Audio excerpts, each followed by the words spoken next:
Are you feeling like you're throwing your resume into a big black hole, applying left and right to jobs, regardless of whether they seem too ambitious or frankly a bit below your skill level? Maybe you've tweaked your resume more times than you can count and sent out cover letter after cover letter only to be met with silence. In this episode, we're diving into why snagging that job offer feels like an uphill battle and pinpointing the critical errors that are holding you back from standing out among the crowd. Plus, in just a minute, I'll be sharing where you can grab your free 12-page job search planner and workbook to help you organize and optimize your job hunt. If you're tuning in on YouTube, can you do me a huge favor? Hit that like button and subscribe to this channel for more insightful content just like this. And for our amazing podcast listeners, a quick rating and review on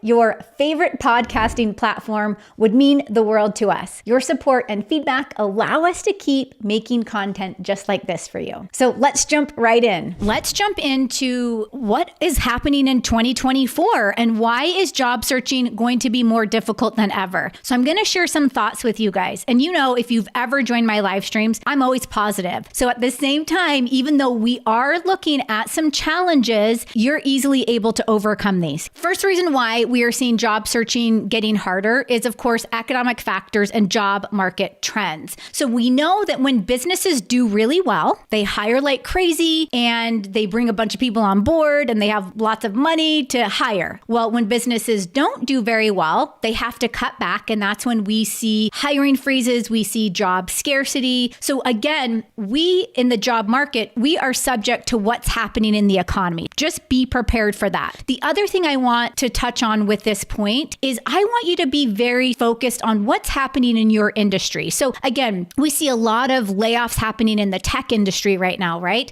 Well, if you're in the tech industry, where are some other places that you can go where you can still use your skills, still use your abilities, so on and so forth, okay? Now, the other thing I want you to consider is technology and advancements in AI. So we know that artificial intelligence is kind of revolutionizing everything right now, including is your resume even being read? Are you interviewing with an AI recruiter? There's a lot of AI happening in the job market and in most positions. Now, here is what we are finding where companies are not only using AI, but they want their employees to know how to use AI. So if you have not taken some sort of course on how to use AI just in general, just how to use ChatGPT, how to use Bard, whatever the AI tool is that you're using, you need to take some course in this and add it to your resume and talk about it in your job interviews, because companies are not only implementing that tool, but they want their employees to know how to use it. Now, I'm not saying you have to be AI engineers or you have to be an expert in AI, but you need to know how to use it. I have a friend who was on a news channel yesterday and the two gals were interviewing her on the news channel and they brought up ChatGPT. Well, one of the girls said, "Oh, it's not just a dating app anymore, huh? It can help you find a job." And I was like, oh, she doesn't even know what ChatGPT is because she said that. And I was like, oh no, if you don't know what it is, it's never been a dating app, number one. But number two, it's definitely going to change everything you do with your job search. We have so many trainings on the channel that talk all about ChatGPT. So watch any of those videos because it will really help you. But you have to know what it is and how to use it. Now, the other thing that we're finding in terms of how is this going to get harder is your ability to conquer the ATS and get noticed. So you have other job seekers using AI to help them with their resume, their cover letter, so on and so forth. You have to be so good at turning your resume into an ATS-friendly document that actually gets noticed. And by the way, we have so many trainings on the channel about that as well. Now, the other thing why job searching is getting harder is because of increased competition. So we're looking at the global market now, right? So if I go and apply for a job and maybe it's a remote position, I'm not just competing with people in my neighborhood or in my state or in my city. Like someone was in here earlier from Sweden, Tim from Canada.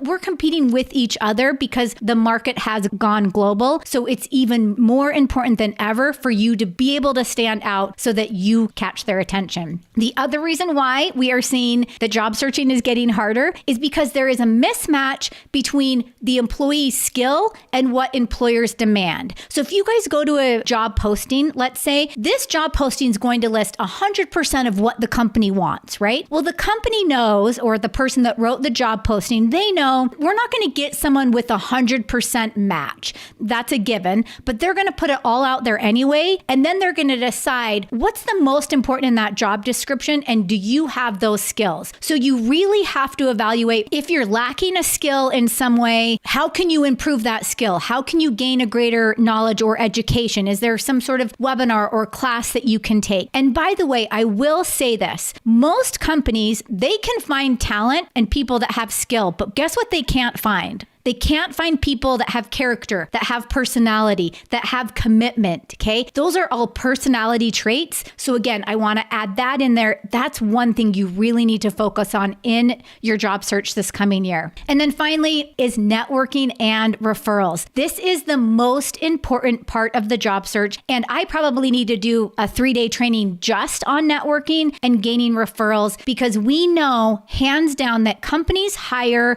employees from referrals over job boards any day. Okay. If they get 100 applicants that come through the door, and let's say all 100 of them are really good qualified candidates, maybe 1 or 2 of them came from a referral. Well, guess what? They're going to go to those 1 or 2 first before they go and look at or consider the other 100 people that might be really qualified for. Now, fun question for you. If you could try out any job for a day, what would it be? If you're watching this episode on YouTube, share your top pick in the comments below. If you're tuning in from your favorite podcasting app, find me on YouTube at Professor Heather Austin, or on Instagram at Professor Heather Austin. And as promised, to grab your free 12-page job search planner and workbook to help you organize and optimize your entire job hunt, go to heatheraustin.online/planner. I'll also link this planner in the description and show notes of the episode. And as a special bonus, I have a complete tutorial on critical job search mistakes to avoid this year. I'll link that in the description and show notes of this episode. And if you found today's episode helpful, don't forget to subscribe to this channel if you're on YouTube, or to this podcast if you're a podcast listener. And of course, take just a few seconds to rate and leave us a review. Your support and feedback mean the world to us. Until next time, keep pushing boundaries and pursuing your excellence in your career.